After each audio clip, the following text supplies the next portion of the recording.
Marcus Thompson was not your typical CEO. Born and raised in a small town, he grew up watching his parents work tirelessly to make ends meet. His father fixed cars at a local garage, while his mother cleaned houses for wealthy families in the neighborhood. Despite their struggles, they always encouraged Marcus to dream big.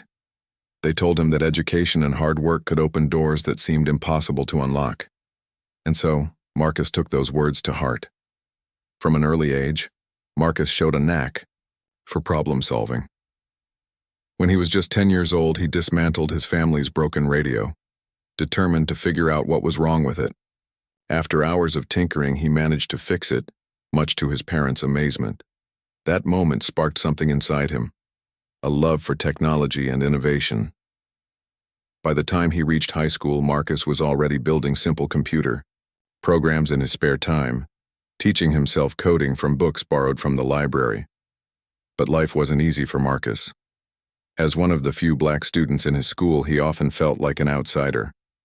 Teachers sometimes underestimated him, assuming he wouldn't excel academically. Classmates occasionally made snide comments about his clothes, which were hand-me-downs from his cousins. Yet Marcus refused to let negativity bring him down. Instead, he used it as fuel to push harder. He graduated at the top of his class and earned a scholarship to a prestigious university, where he studied computer science. College was another challenge altogether. Surrounded by students from privileged backgrounds, Marcus once again found himself standing out, but not always in a good way. Professors would question whether he truly belonged in advanced classes, and some peers assumed he only got in because of affirmative action. But Marcus didn't waste energy arguing with them. Instead, he poured all his focus into his studies, graduating with honors and landing a job at a major tech company right after college. It was during his time at this tech firm that Marcus realized his true calling. While working on various projects, he noticed gaps in the market, areas where existing products fell short or failed to meet customer needs. Inspired, Marcus began brainstorming ideas for his own company. Late nights turned into early mornings, as he worked on prototypes and business plans. Finally, with savings from his day job and support from a close-knit group of friends, Marcus launched Innovatech Solutions. At first, running Innovatech was anything but glamorous. Marcus operated out of his parents' basement, juggling client meetings, coding, and even handling customer service calls. There were days when he doubted if he'd ever succeed, but slowly things started falling into place. Word spread about the quality of his software, and soon, larger companies began reaching out for partnerships. Within 5 years, Innovatech had grown exponentially, moving into a sleek downtown office and employing dozens of talented individuals. Despite his success, Marcus never forgot where he came from. He believed strongly in giving back to the community and ensuring that everyone at Innovatech felt valued and respected. Under his leadership, the company became known not only for its cutting-edge technology, but also for its inclusive culture. Employees from diverse backgrounds thrived under Marcus's guidance, and turnover rates were remarkably low compared to industry standards. However, no matter how far Marcus climbed, he couldn't escape the subtle biases that followed him throughout his career. Whether it was being mistaken for a delivery person at networking events or having his achievements attributed to luck rather than skill, these experiences left a mark on him. Still, Marcus tried to rise above it, reminding himself that proving people wrong was part of his journey. One crisp autumn morning, Marcus decided to pay a visit to one of Innovatech's satellite offices. Located in a quiet suburban corporate park, this particular branch handled client relations and technical support. Marcus hadn't been there in months, and he wanted to check in personally to ensure everything was running smoothly. Before leaving home, he debated what to wear. Knowing the team dressed casually most days, he opted for a pair of jeans paired with a navy blazer, a look that balanced professionalism with approachability. As Marcus drove to the office, he reflected on how far Innovatech had come. From a scrappy startup operating out of a basement to a multi-million-dollar enterprise, the company's growth was nothing short of remarkable. But Marcus knew that success meant little if the values he stood for weren't upheld across every level of the organization. This visit was more than just a routine check-in. It was an opportunity to connect with employees and reinforce the importance of maintaining Innovatech's core principles. Little did Marcus know, this seemingly ordinary trip would lead to an extraordinary turning point, not just for him, but for the entire company. When Marcus arrived at the satellite office, he couldn't help but feel a sense of pride. The building stood tall and modern, surrounded by neatly trimmed hedges and a small parking lot that was only half full on this quiet weekday morning. He parked his car, grabbed his leather messenger bag from the passenger seat, and stepped out into the crisp autumn air. The sun was shining brightly, casting long shadows across the pavement as leaves swirled gently in the breeze. It was a peaceful scene, one that made Marcus feel optimistic about the day ahead. As he walked toward the glass doors of the office, Marcus took a deep breath. He reminded himself why he was here, to check in with his team, to listen to their concerns and to make sure they felt supported. But more than anything, he wanted to lead by example. He didn't need to announce his arrival or demand special treatment. He simply wanted to be present and show his employees that their work mattered. Pushing open the door, Marcus entered the lobby. The space was clean and well lit, with sleek furniture and a large company logo mounted on the wall behind. The reception desk. A young woman sat there typing away on her keyboard. She glanced up briefly when she heard the door chime, but quickly returned her attention to her screen, without giving Marcus a second look. "Good morning," Marcus said warmly, approaching the desk with a friendly smile. "I'm Marcus Thompson. I'm here to—" Before he could finish his sentence, the receptionist interrupted him. Without looking up, she said flatly, "If you're here for a meeting or delivery, you'll have to wait outside until someone comes to get you." Her tone was dismissive, almost robotic, as though she were reciting a script rather than speaking to an actual person. Marcus stopped mid-step, his smile faltering. For a moment he thought maybe she hadn't heard him clearly. After all, it wasn't every day that the CEO showed up unannounced. So he tried again, enunciating his words carefully. "Hi, I'm Marcus Thompson," he repeated. "I'm the founder of Innovatech Solutions. I just want to—" This time the receptionist did glance up, but only for a split second. Her eyes flicked over him, taking in his casual outfit, jeans, sneakers, and a blazer, and lingering on his dark skin. Then, without missing a beat, she turned her attention back to her computer. "Like I said, if you're here for a meeting or delivery, you'll have to wait outside," she repeated, her voice laced with impatience. "Someone will come out to assist you." Marcus stood there, frozen in disbelief. His mind raced as he processed what had just happened. Was she serious? Did she really not recognize him? Or worse, was she refusing to acknowledge him because of how he looked? The thought stung, cutting deeper than he cared to admit. He'd faced similar situations before, of course. People often underestimated him based on his appearance, especially when he dressed casually. But this was different.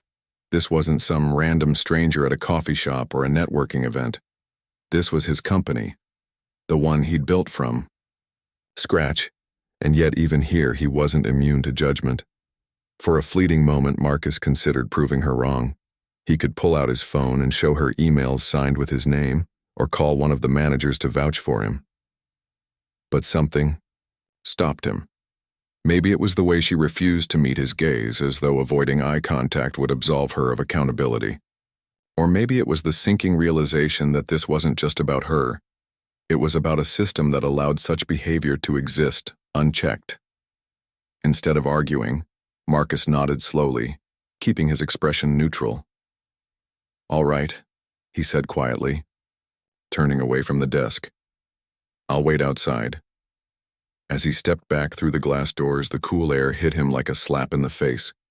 He crossed the parking lot and leaned against the hood of his car, staring blankly at the building in front of him. The irony wasn't lost on him. Here he was, the man who had poured his heart and soul into creating this company, reduced to waiting outside like an unwelcome guest. It was humiliating, yes, but it also filled him with a strange mix of anger and clarity. Marcus replayed the interaction in his head, analyzing every detail. He thought about the receptionist's tone, her body language, the way she dismissed him without hesitation.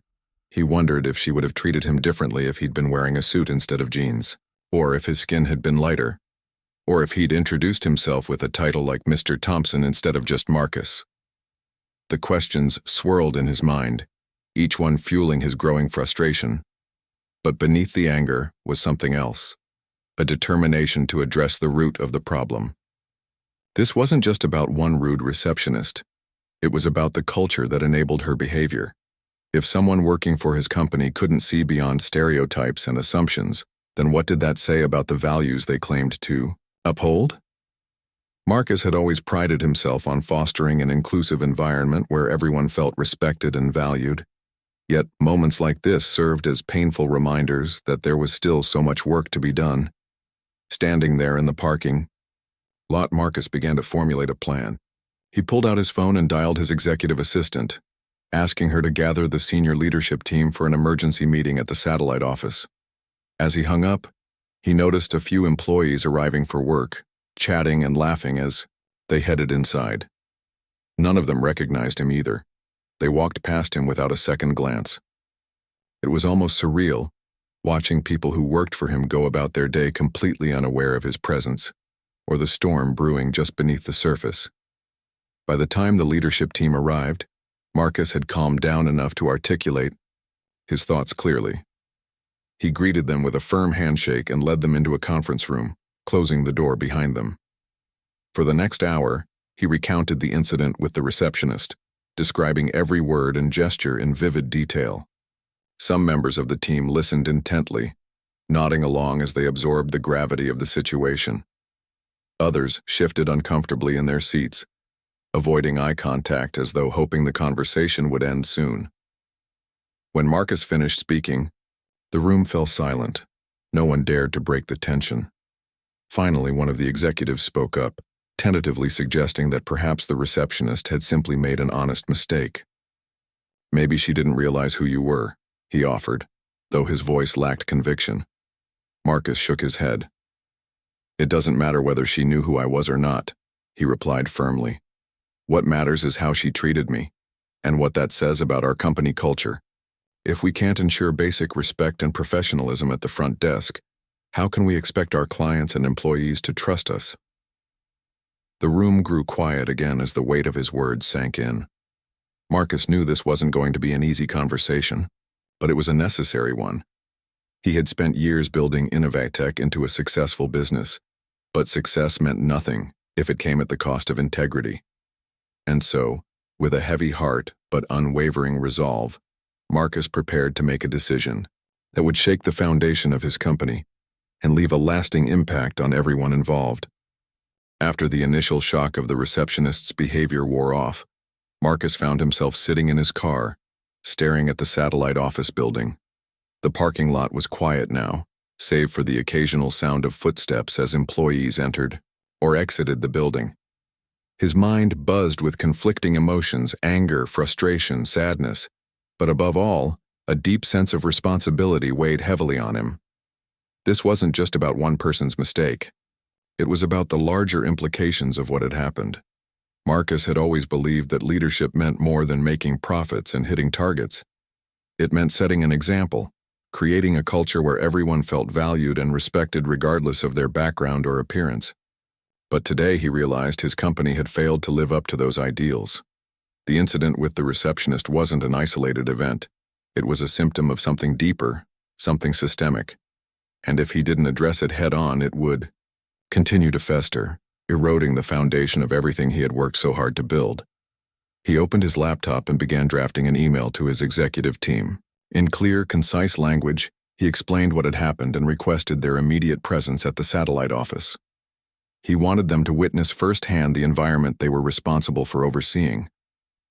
As he hit send, he knew this meeting wouldn't be easy. Some of his team members might try to downplay the situation, while others might resist any drastic changes. But Marcus also knew that real progress never came without discomfort. When the executives arrived, they were visibly confused. None of them expected such urgency from the CEO over what seemed like a minor misunderstanding. They filed into the conference room, exchanging puzzled glances as Marcus greeted them warmly but firmly. Once everyone was seated, Marcus took a deep breath and began recounting the story of his arrival earlier that morning. He described how the receptionist had dismissed him, refusing to acknowledge his identity or role within the company. He didn't raise his voice or let his emotions take over. He simply laid out the facts, allowing the gravity of the situation to speak for itself. As he spoke, the room grew quieter. Some executives shifted uncomfortably in their chairs, while others nodded thoughtfully. When Marcus finished, there was a moment of silence before someone finally broke it. "I'm sorry this happened," one of the senior managers said cautiously. "But isn't this just a case of miscommunication? Maybe she didn't recognize you." Marcus shook his head, his expression calm but resolute. "It's not about recognition," he replied. "Even if she didn't know who I am, her response was unacceptable. She treated me like I didn't belong here, like I wasn't worth her time or respect. That kind of behavior has no place in our company. If we allow it to go unchecked, we're sending a message to everyone else that it's okay to judge people based on appearances." The room fell silent again as the weight of his words settled over them. Another executive spoke up, hesitantly suggesting that perhaps the issue could be resolved with additional training for the receptionist. "We could use this as a learning opportunity," he offered. "Maybe she needs to understand the importance of treating everyone equally." While Marcus appreciated the suggestion, he knew it wasn't enough. Training programs were important, but they couldn't fix problems rooted in culture. He leaned forward slightly, his gaze steady. "This isn't just about one employee," he said. "It's about the values we claim to uphold as a company. If we can't ensure basic respect and professionalism at the front desk, the very first point of contact for clients and visitors, how can we expect anyone to trust us? How can we expect our employees to feel safe and supported if we tolerate behavior like this?" His words resonated deeply with some of the team members, particularly those who had witnessed similar issues in the past. One of the HR directors raised her hand tentatively. "You're right," she admitted. "We've received complaints before about bias and lack of inclusivity, not just from employees but from clients too. We've tried addressing these concerns individually, but maybe it's time for a bigger change." That comment struck a chord with Marcus. He realized that this wasn't the first time something like this had happened. It was just the first time it had directly affected him. For years, employees and clients alike had likely faced similar experiences, silently enduring discrimination or microaggressions because they didn't think anyone would listen. Now, as the CEO, Marcus had the power to do something about it, and he intended to use that power wisely. He stood up and walked to the whiteboard at the front of the room, grabbing a marker. "Here's what we're going to do," he began, writing down key points as he spoke. First, he announced that the satellite office would be shut down immediately.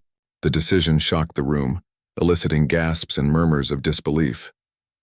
"This isn't punishment," Marcus clarified. "It's a reset. We need to rebuild trust and demonstrate that we're serious about fostering an inclusive environment. Shutting this location down sends a clear message. We won't tolerate behavior that contradicts our values." Next, he outlined plans for a company-wide initiative called Project Inclusion. The goal was simple yet ambitious: to root out unconscious bias and promote diversity across all levels of the organization.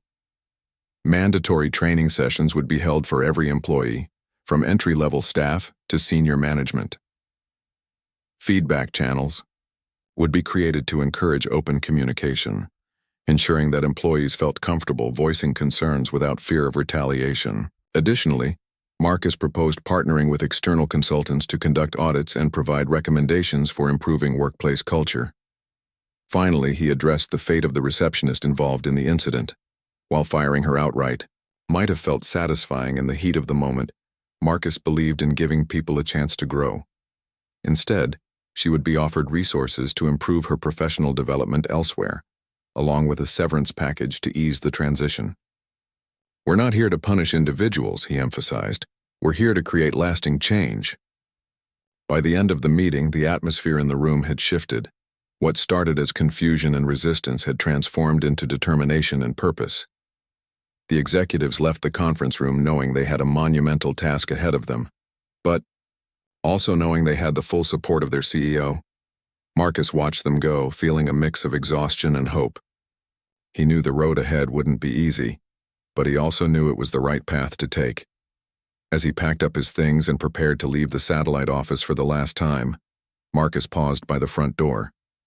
He glanced back at the empty lobby, imagining what it might look like once the dust settled and the new chapter began. Change wouldn't happen overnight, but he was willing to do whatever it took to make sure Innovatech lived up to its name, not just in technology, but in humanity as well. The news of the satellite office's closure spread like wildfire. Within hours, employees at the location were called into an emergency meeting to hear directly from Marcus about what had happened and why such a drastic decision had been made. The room buzzed with nervous energy as people took their seats, whispering among themselves and speculating about the reason behind the sudden shutdown.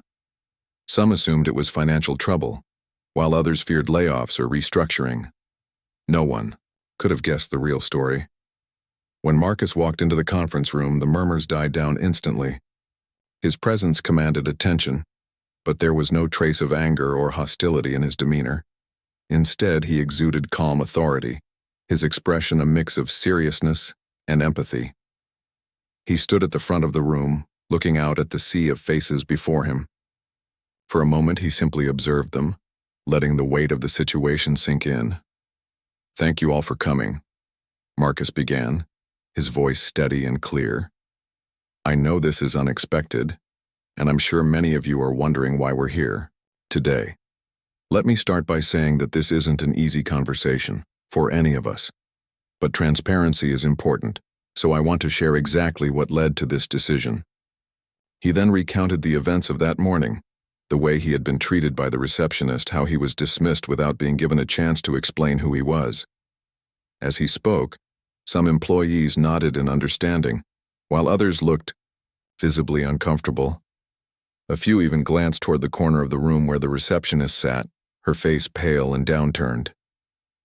"This wasn't just about me," Marcus continued, his tone firm but measured. "It's about what this behavior represents. Respect and inclusivity aren't negotiable values at Innovatech. They're non-negotiable. If we can't uphold those principles even at the front desk, then we're failing as a company.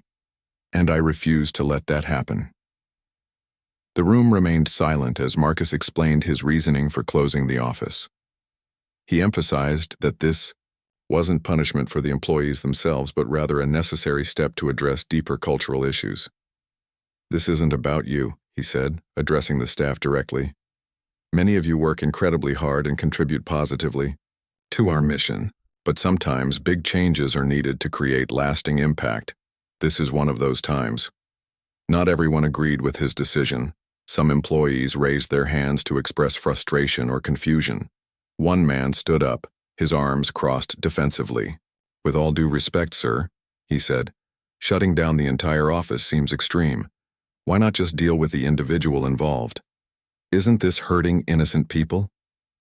Marcus listened patiently, nodding as the man spoke. When it was his turn to respond, he acknowledged the validity of the concern. "You're right, it's not fair to hold everyone accountable for one person's actions. But fairness isn't the only thing at stake here. This is about sending a message to our clients, to our employees, and to ourselves that we take these issues seriously. We need to rebuild trust, and that starts with decisive action." Another employee chimed in, her voice trembling slightly. "What happens now? Are we losing our jobs? What about our projects and clients?" Her question echoed the fears of many in the room. Marcus understood their anxiety and did his best to reassure them. "No one will lose their job because of this," he promised. "We'll be relocating operations to another branch, and every single one of you will have the opportunity to continue working with us if you choose to. Your contributions matter, and we're committed to supporting you through this transition." Despite his efforts to explain, tensions ran high. Some employees left the meeting feeling angry or betrayed, convinced that Marcus had overreacted. Others, however, saw the bigger picture. Among them was Sarah, a mid-level manager who had witnessed subtle biases within the office before but never felt empowered to speak up. As she listened to Marcus, she realized this was a turning point, not just for the company but for herself. She approached him after the meeting, thanking him for taking a stand. "It takes courage to do what you did today," she told him, "and I think it's going to make a difference." Outside the walls of the satellite office, the story quickly gained traction in the media. News outlets picked up on the dramatic nature of the event, a CEO shutting down an entire office after being mistreated by a receptionist. Social media exploded with reactions, ranging from praise to criticism. Hashtags like "Yard Justice for Marcus" trended on Twitter, with supporters applauding his bold move to combat discrimination. Memes and posts flooded timelines, some celebrating his leadership, others mocking the receptionist's blunder. But not everyone viewed the situation favorably. Critics argued that Marcus had gone too far, accusing him of using the incident as a publicity stunt. Opinion pieces appeared in major publications debating whether the decision was justified or excessive.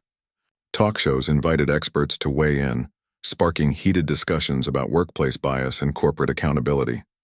For days, it seemed like the world couldn't stop talking about Innovatech. Through it all, Marcus stayed focused.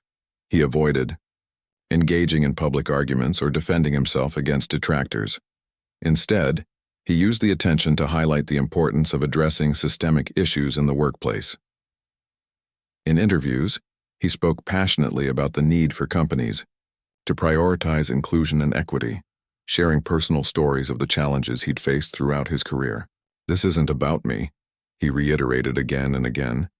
"It's about creating environments where everyone feels valued and respected." Internally, the fallout was equally complex. Employees across other branches of Innovatech found themselves grappling with mixed emotions. Some felt proud to work for a company willing to take such a bold stance, while others worried about potential repercussions. Managers fielded questions from their teams, trying to strike a balance between explaining the decision and maintaining morale. It was a delicate situation, requiring careful navigation. Amid the chaos, Marcus remained steadfast in his commitment to change. He knew the road ahead wouldn't be smooth. There would be resistance, skepticism, and setbacks. But he also knew that progress rarely came without sacrifice. By closing the satellite office, he had drawn a line in the sand, declaring that Innovatech would no longer tolerate behavior that contradicted its core values.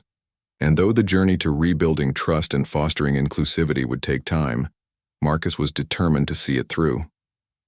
As he drove home that evening, exhausted but resolute, Marcus reflected on the day's events. The past 24 hours had been a whirlwind of emotion, controversy, and difficult decisions. Yet, deep down, he felt a sense of peace. For the first time in a long time, he believed he was doing exactly what he was meant to do, not just as a CEO, but as a leader.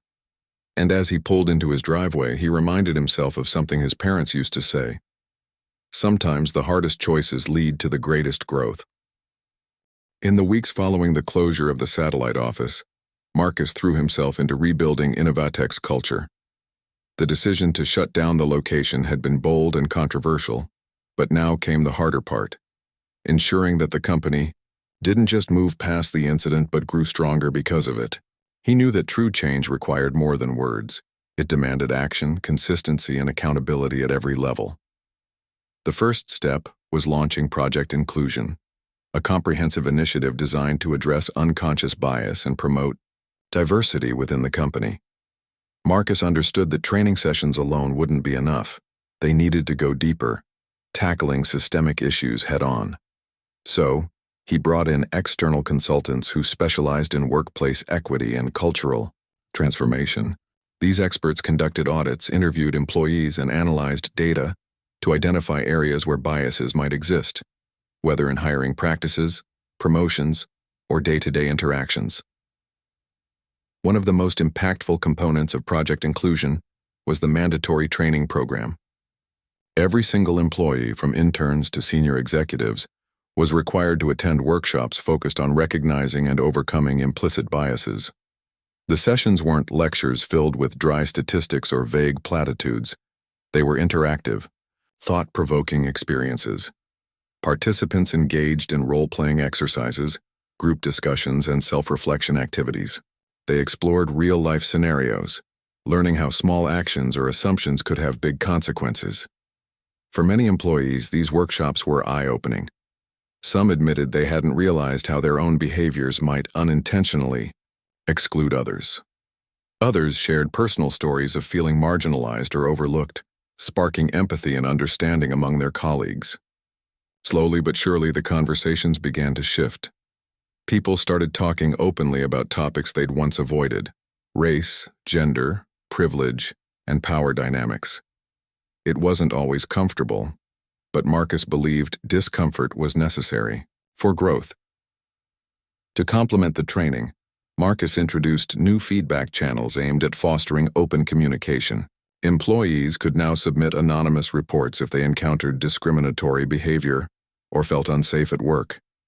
A dedicated team reviewed each submission, investigating claims thoroughly and taking appropriate action when needed. This system gave employees a voice, empowering them to speak up without fear of retaliation. Over time, the number of reports decreased, not because people were afraid to report issues, but because the workplace itself became more inclusive. Marcus also made structural changes to ensure diversity was prioritized moving forward. He revamped the hiring process, implementing blind recruitment techniques to reduce bias during candidate selection. Resumes no longer included names or photos, allowing interviewers to focus solely on qualifications and experience. Additionally, he established partnerships with organizations that supported underrepresented groups in tech, creating pipelines for talent from diverse backgrounds. These efforts paid off almost immediately, as Innovatech began attracting candidates who brought fresh perspectives and innovative ideas to the table. But perhaps the most significant change came from leadership itself. Marcus recognized that accountability had to start at the top. He held regular meetings with his executive team, challenging them to examine their own biases and lead by example. During one particularly memorable session, he asked each member to share a moment when they had witnessed or contributed to exclusionary behavior, and what they planned to do differently going forward. The exercise was humbling for everyone involved, including Marcus himself, who admitted to times when he hadn't done enough to advocate for marginalized voices. As the months passed, the effects of Project Inclusion began to show. Employee morale improved dramatically, with surveys indicating higher levels of satisfaction and engagement. Turnover rates dropped, and productivity soared.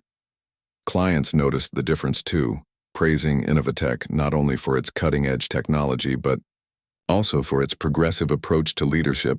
Word spread throughout the industry, positioning the company as a model for others to emulate. Still, Marcus remained vigilant. He knew that building an inclusive culture wasn't a one-time fix.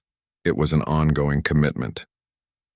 To keep momentum alive, he hosted quarterly town halls where employees could ask questions, share concerns, and celebrate milestones.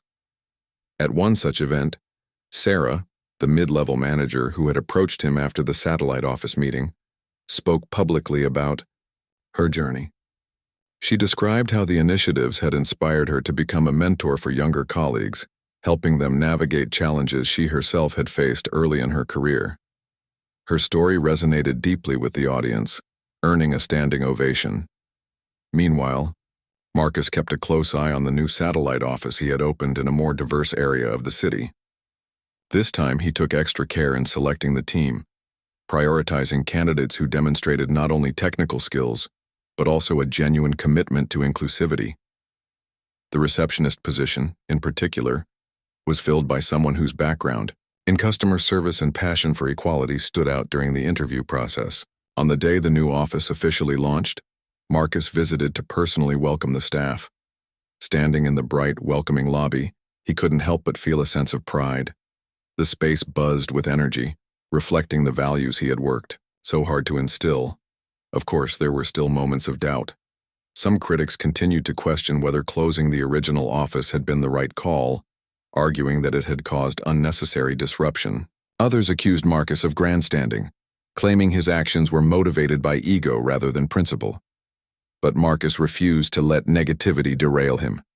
Instead, he channeled those criticisms into fuel for progress, using them as reminders of why this work mattered. By the end of the year, Innovatech had transformed in ways Marcus never could have imagined. What had started as a painful incident had sparked a movement, one that extended far beyond the walls of the company. Other businesses began reaching out, eager to learn from Innovatech's example. Marcus found himself invited to speak at conferences and panel discussions, sharing his story with audiences around the world. Each time he stepped onto a stage, he reminded himself of the receptionist's dismissive words and how they had led him here, to a place where he could inspire others to create meaningful change. Looking back, Marcus realized that shutting down the satellite office wasn't just about addressing a single act of disrespect. It was about breaking cycles, challenging norms, and proving that companies could and should be forces for good. As he prepared to deliver yet another keynote speech, he felt a deep sense of gratitude for the lessons learned, the people who had supported him, and the opportunity to leave a lasting legacy. And though the road ahead would undoubtedly present new challenges, Marcus knew one thing for certain: he was ready to face them, armed with the same courage and determination that had brought him this far. Months had passed since the closure of the satellite office, and Innovatech Solutions was thriving in ways that even Marcus hadn't anticipated. The company wasn't just surviving, it was flourishing, thanks to a renewed commitment to its core values. Employees were more engaged than ever, clients praised the inclusive culture, and industry leaders hailed Marcus as a trailblazer for his bold decisions. But for Marcus, the true measure of success wasn't found in numbers or accolades. It was in the stories of transformation he heard every day. One morning, as Marcus walked through the bustling halls of the new satellite office, he overheard snippets of conversation that warmed his heart. A young developer was explaining to her colleague how she'd been hesitant to join Innovatech at first, fearing she wouldn't fit in because of her background. "But now," she said with a smile, "I feel like I belong here, like my voice actually matters." Another employee, an older man who had transferred from the original satellite location, shared how the training sessions had changed his perspective on teamwork and collaboration. "I used to think diversity was just about ticking boxes," he admitted. "Now I see it's about making us stronger as a team." These moments reminded Marcus why he had taken such a drastic step. Closing down the office hadn't been easy, but it had forced everyone, including himself, to confront uncomfortable truths. It had created space for growth, accountability, and innovation. And while there were still challenges ahead, Marcus felt confident that Innovatech was heading in the right direction. The public perception of Marcus and his company continued to evolve as well. Initially met with skepticism and criticism, his decision to shut down the office gradually earned widespread admiration. Social media, once a battleground of conflicting opinions, became a platform for positive change. People began sharing their own experiences of bias in the workplace, tagging Marcus and Innovatech in posts to thank them for sparking important conversations. Journalists who had initially questioned his motives revisited their coverage, highlighting the tangible impact of project inclusion. Marcus embraced the opportunity to amplify these voices. He started hosting virtual roundtables, inviting thought leaders, activists, and business owners to discuss strategies for fostering inclusivity. These events drew thousands of attendees, sparking dialogue across industries. One participant, an CEO from a competing tech firm, approached Marcus after a session, thanking him for inspiring her to implement similar initiatives within her own organization. "You've shown us that standing up for what's right isn't just good ethics," she told him. "It's good business." As word spread, Marcus received invitations to speak at prestigious events around the globe. From Silicon Valley conferences to international summits, he captivated audiences with his story. His speeches weren't just about the incident with the receptionist, they were about resilience, leadership, and the power of vulnerability. He spoke candidly about the doubts he'd faced, both internally and externally, and how he'd learned to trust his instincts. "Courage isn't the absence of fear," he often said. It's acting despite it, and sometimes the hardest choices lead to the greatest rewards. Despite his growing fame, Marcus remained grounded. He refused to let the spotlight distract him from his mission. Back at Innovatech, he continued to prioritize people over profits, ensuring that every decision aligned with the company's values. When a potential investor pressured him to cut costs by outsourcing jobs overseas, Marcus politely declined, explaining that doing so would compromise the integrity of the workforce they had built together. "Our strength lies in our community," he told the investor. "We won't sacrifice that for short-term gains." His unwavering dedication inspired those around him. Employees admired his humility and transparency, knowing he genuinely cared about their well-being. Managers adopted his approach, leading with empathy and accountability.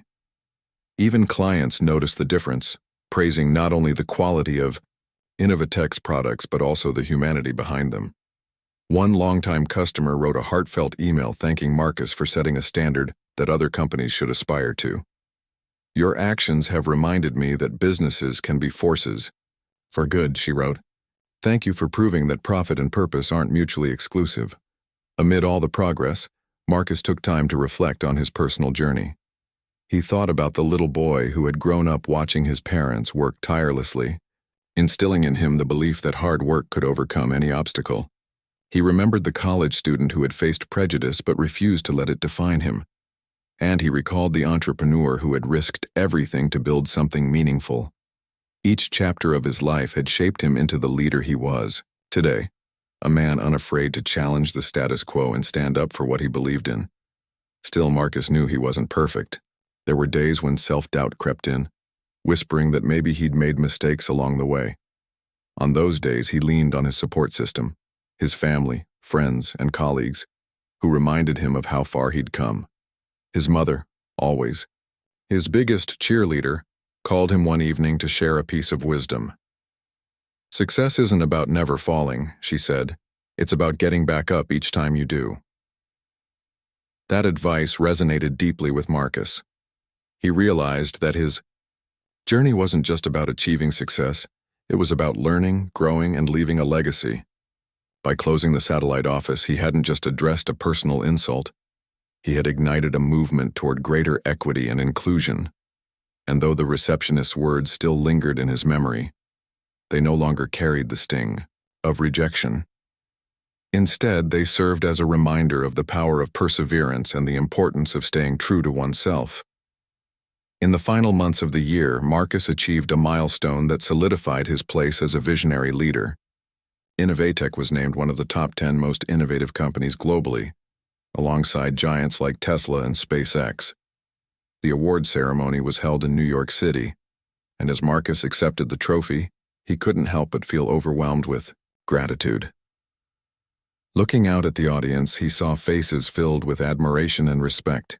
But more importantly, he saw faces that reflected the diversity and unity he had worked so hard to cultivate. In his acceptance speech, Marcus didn't focus on himself or his accomplishments.